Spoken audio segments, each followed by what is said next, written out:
Varicose veins కి సరైన చికిత్స కోసం సంప్రదించండి ఎవిస్ హాస్పిటల్. నమస్తే శ్రవంతి గారు. నమస్తే అమ్మా.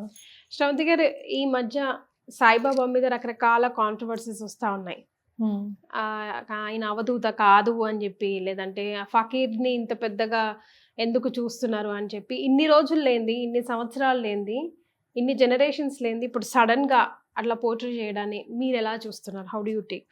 సాయిబాబా గారు అని అంటే నాకు నేను సిక్స్త్ క్లాస్లో ఉన్నప్పుడు అనుకోకుండా నేను గుడికి వెళ్ళడము, అక్కడ ప్రసాదం తీసుకోవడము అన్నప్పటి నుంచి నాకు బాగా ఇష్టము, ప్రాణము అనే మాటల కంటే కూడా ఇంకా ఇంకా ఇంకా ఇంకా యాడ్ చేసుకోవచ్చు అనమాట. అంటే ఇప్పుడు ఎట్లా అయిపోయిందంటే అసలు సాయిబాబాని పూజిస్తున్నాము అని చెప్పాలి అంటే కూడా భయంగా, అంటే మనని ఇక సనాతన ధర్మం వీళ్ళు అసలు ఫాలోనే అవ్వరు, ఇంకా వీళ్ళు వేస్ట్ అన్నట్టుగా మాట్లాడతారేమో అసలు అని చెప్పి ఒక భయం ఒకటి. రెండోది ఏంటి అంటే అసలు మనం ఎందుకు మనం పూజిస్తున్నాము అని చెప్పి ఆయనను మళ్ళీ ఇంకొక మాట అనిపించడం ఎందుకు అని చెప్పి అలాంటి బాధతో కూడా కామ్గా ఏం మాట్లాడకుండా ఉంటున్నాం. ఈ మధ్య అయితే నాకు ఒక అనుభవం జరిగింది. మీరు బాబా గారిని నమ్ముతారా అని నన్ను ఒక ఆవిడ ప్రశ్నించారు. అవును అన్నాను నేను. అంటే నమ్ముతారా అన్నారు. అవునండి అని అన్నా. అంతే, నాతో మాట్లాడడం మానేశారు. అంతే అంతే, అప్పుడే ఆ క్షణమే మాట్లాడడం మానేశారు. ఇంకా నాకు ఎప్పుడు ఒక డౌట్, ఈ ప్రశ్న మీ ముందుకు తీసుకురావడానికి కూడా కారణం ఒకటి. మన సనాతన ధర్మం ఏం చెప్పింది? ఒక పుట్టని, ఒక చెట్టుని, ఒక చీమని, ప్రతి దాంట్లో పరమాత్మని చూసుకో, నీలో పరమాత్మ, మీలో పరమాత్మ, అన్నిట్లో పరమాత్మ అని. సరే, బాబా దేవుడు అవును కాదు పక్కన పెట్టేస్తే ఆయనలో కూడా మనం పరమాత్మను చూసుకుంటున్నాం. తప్పేంటి? తప్పేమి నమ్మిన వాళ్ళకి నమ్మినంత అండి సనాతన ధర్మంలో. ఇప్పుడు నేనేం లేకుండా కూడా ఓన్లీ ఇలా దండం పెట్టుకున్నా కూడా నాకు మంచి జరగొచ్చును. అవునవును. సో నాకు ఓన్లీ ఆ కామ్ యూనివర్స్ వింటుందేమో అని నేను యూనివర్స్ కి కనెక్ట్ అవుతానేమో. అలా ఒక విగ్రహ రూపంలో, ఒక బాబా రూపంలో చూసుకుంటే తప్పేంటి? ఎందుకు అంత కాంట్రవర్సీ? ఎవరి వ్యూస్, ఎవరి థాట్స్ వాళ్ళవు కదా అనిపిస్తూ ఉంటది. ఇప్పుడు మేనిఫెస్టేషన్ నేను చదువుతున్నప్పుడు కూడా నాకు ఇప్పుడు బాబా గారు అన్న మాటలు చాలా కనెక్ట్ అవుతూ ఉంటాయి అన్నమాట. మేనిఫెస్టేషన్లో universe have abundant energy, abundant finance అనమాట. లా ఆఫ్ అబండెన్స్ అని ఉంటుంది అనమాట. అబండెన్స్ అంటే ఏంటి? చాలా ఉంది అని. బాబా గారు కూడా ఒక మాట అంటారు అనమాట, నా ఖజానా నిండి పొర్లిపోతున్నది కానీ సరిగ్గా అడిగేవాడు లేడెవరు అని అంటారు. ఎప్పుడు అందరూ వచ్చి నా పిల్ల పెళ్ళి కావట్లేదనో, లేకపోతే రోగం ఉందని చెప్పు, లేకపోతే నాకు పిల్లలు పుట్టలేదు, ఇవే అడుగుతున్నారు నన్ను.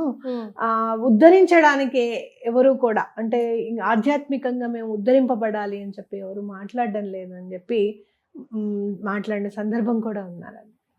బాబా గారు అట్లా ప్రకృతితోనే మాట్లాడేవారట ఆయన. ఇప్పుడు చూడండి, ఒక చోట కూర్చుంటే అన్నం తింటూ ఉంటే కింద పడిపోవాలన్నమాట. కింద పడిపోతూ ఉంటే దాన్ని ఆపుతారు, ఆగాగు అని. భోజనం అంతా చేసిన తర్వాత బయటకు వచ్చిన తర్వాత ఇప్పుడు నీ పని కాని అంటారు. అంటే ఎక్కడ కూడా నేచర్కి అడ్డు రాకుండా అనమాట. అలాగే ఉన్న వాళ్ళకి ఇబ్బంది కలగకుండా. అసలు బాబా గారి గురించి ఏం తెలుసు మీకు అని అంటే, మీకేం తెలుసు అని అడుగుతారు. అంటే నేను దండం పెట్టుకున్నప్పుడు మాత్రం నాకు ఇంత ఇదిగా ఆధ్యాత్మికంగా నేను ఇంత ముందుకు వచ్చాను అని అంటే అది బాబా గారు చేయి పట్టుకొని తీసుకొచ్చారు అని ఖచ్చితంగా చెప్పచ్చు. నేనే కాదు, చాగంటి కోటేశ్వరరావు గారు కూడా మీరు నమ్ముతారా, మీరు పూజిస్తారా అని రిపోర్టర్ అడిగారు ఆయనని. ఆయన ఏం చెప్తారా సమాధానము అని ఇలానే 2 చేతులు ఇలా పెట్టుకొని ఆ వీడియో చూస్తూ ఉంటే కళ్ళమ్మని నీళ్ళు వచ్చేసాయి. కీర్తి, నాకైతే ఒక్కసారి మా దేవుడి ఊళ్ళో ఎవరున్నారో చూడండి అని చూపించారు ఆయన, చాగంటి కోటేశ్వరరావు గారు. చూపిస్తే బాబా గారు చక్కగా అలంకరించి ఉన్నారనమాట ఆయన పూజా మందిరంలో. అప్పుడు అనుకున్నాను నేను, అది కదా సనాతన ధర్మము. మనం ఎట్లా ఉద్ధరింపబడాలి అనేది మన జీవితాల్లో ఆల్రెడీ రాసేసి ఉంది అనేది నేను గట్టిగా నమ్ముతాను. అలాగే బాబా గారిని పూజించద్దు, చెయ్యొద్దు, ముస్లిము ఇవి అంటే ఆయన ముస్లిం అని మీకు ఎవరు చెప్పారు?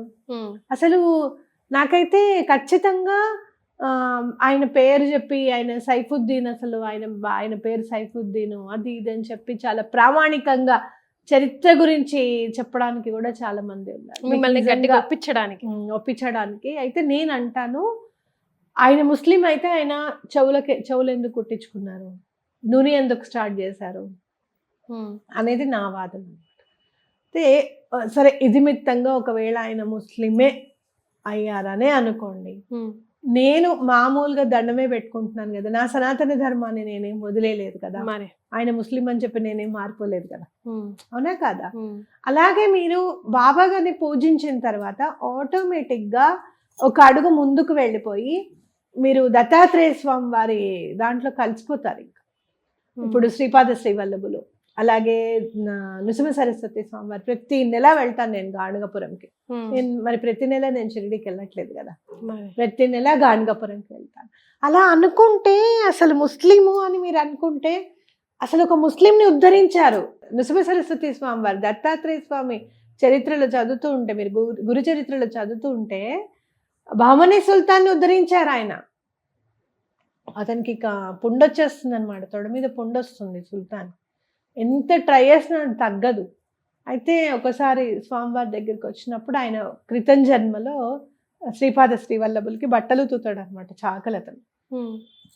అతను అనుకుంటాడు అనమాట, ఒకసారి ఒక రాజ పరివారం వస్తే ఇది కదా జీవితం అంటే, ఏం బట్టలు ఉతుక్కుని దేవుడి బతుకునాదని బాధపడతాడు. మరి బాధపడినప్పుడు ఆ మనసులో అది ఉండిపోతుంది కదా, శ్రీపాద శ్రీవల్లభులు నువ్వు రాజుగా పుడతావని చెప్తారు అనమాట.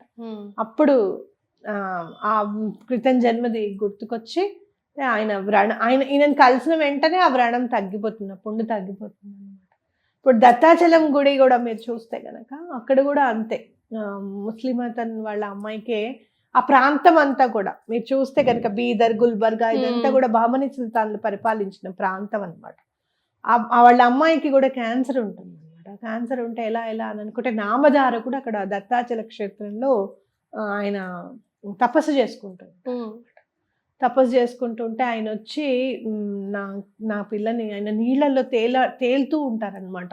నీళ్ళల్లో తేలుతున్నారు ఆయన చాలా, నా అనుమానం ఆయన చాలా మంచి పవర్స్ ఉన్న వ్యక్తి అనుకుంటాను, చుట్టూ పక్కల ఉన్న వాళ్ళు చెప్తారు. అయితే అమ్మాయికి క్యాన్సర్ ఉంటే రాచపుండు అంటారు అప్పట్లో. ఈ అమ్మాయిని కొంచెం అడవిలో ఉంచండి, అడవిలో పుట్టతేనా అవి అని పెట్టండి, కాస్త కొంచెం తొందరగా పోకుండా బ్రతుకుతుంది అమ్మాయి, ఇంకొక వాయిదా వేయచ్చు మరణాన్ని అని చెప్పి చెప్తారనమాట. అప్పుడు ఈయనని చూడడానికి ఈయన అనుకోకుండా దత్తాచల క్షేత్రం అంతా అడవి. అప్పుడు ఈయన పూజ చేసుకుంటుంటే వస్తే ఆయన నామధారకుల ముందు అదేం లేదని అంటారు. కానీ తర్వాత చెప్తారనమాట, ఇలా ఈ పూజ చేసుకుంటూ ఆ నీళ్లు తాగించండి స్వామివారికి, ఇక్కడ పాదాలు ఉన్నాయని చెప్తే వాళ్ళు అలానే చేస్తే అమ్మాయికి తగ్గుతుంది అనమాట రాజకీయంలో.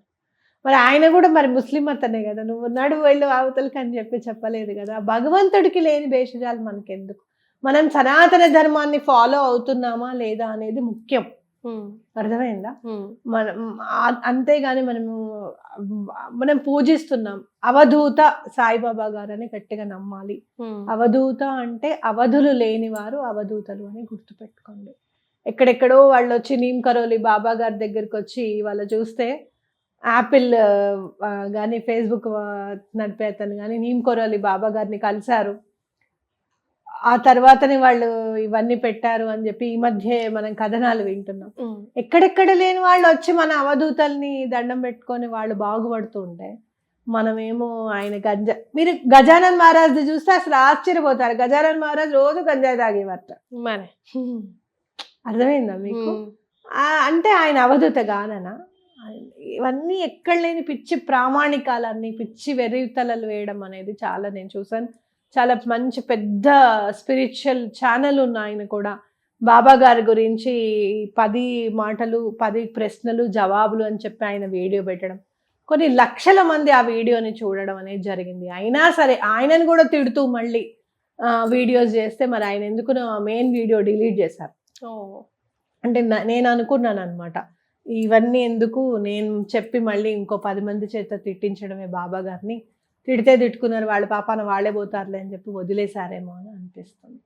అన్నీ మీకు నమ్మితే నమ్మండి, లేకపోతే లేదు. ఎదుటి వాళ్ళు నమ్ముతున్నారు అని తెలిసి మళ్ళీ వాళ్ళని బాధ పెట్టడం అనేది చాలా పొరపాటు అంటారు నేను.